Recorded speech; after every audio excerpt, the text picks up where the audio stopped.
talaga sa dulo yan. Doon talaga sa dulo yung mga nakasiksik na pagkain. Di ba? Kayang-kaya niya tanggalin, guys. Ayan.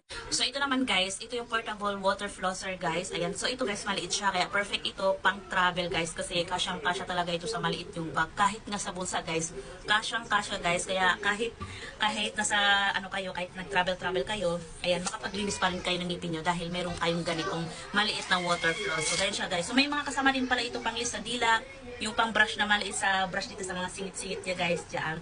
So, ang kagandahan kasi dito, guys, ayan, sa water floss na to, kasi yung mga dental floss na hindi kaya tanggalin, guys, mas mga toothbrush, doon kasi sa siksik yun, doon kasi sa dulo talaga ng ngipin natin, guys. Kadalasan dyan talaga na-stuck yung mga pagkain na hirap siya tanggalin ng mga toothbrush or dental floss. Ayan, gumagamit ako nito kasi tignan nyo naman, oh, ganyan siya ka, ano, tawag dito, kaliit, na kayang-kaya niya pumunta doon sa loob, ayun, oh, ganyan, kayang-kaya niya maglinis ganyan, yan, para matanggal talaga yung mga nasiksik na mga, ano, mga pagkain, guys, mas lalo na kapag meat yung kinakain mo. So, ngayon, guys, ayan na, maglalagay tayo ng tubig dito, ayan, so, lalagay mo siya ng tubig. So, dito, guys, pwede kayo maglagay ng, dito, mouthwash, ayan.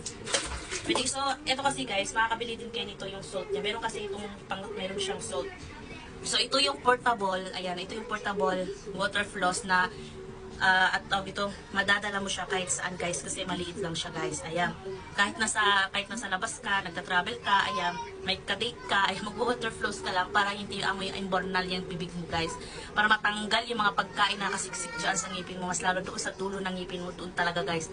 So, ngayon, mag-water floss tayo.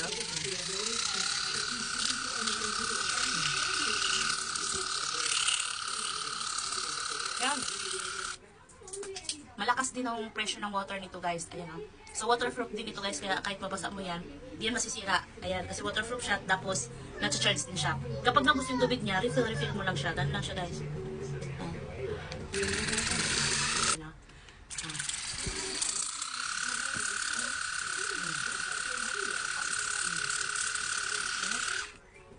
Ito, guys, hindi yung sobrang lakas ng ano nito, yung volume nito, guys, kasi meron pa talaga ilalakas nito. Kasi kapag sobrang lakas yung ginagamit ko, nako, basang-basa buong mukha ko, guys, pati damit ko. So, katamtaman lang. Kasi yung, kahit nakakatamtaman lang yung tubig niya, guys, nakakatanggal din siya ng mga dumi sa bibig. So, katulad dito, guys, ubos na. So, kailangan mo ulit lagyan ng tubig. Ayan. So, lalagyan ko siya ulit ng water. So, yan ang ginagawa ko. Lagyan ko siya ulit ng tubig. Ayan. Tapos, linis ulit ng ngipin. Ayan.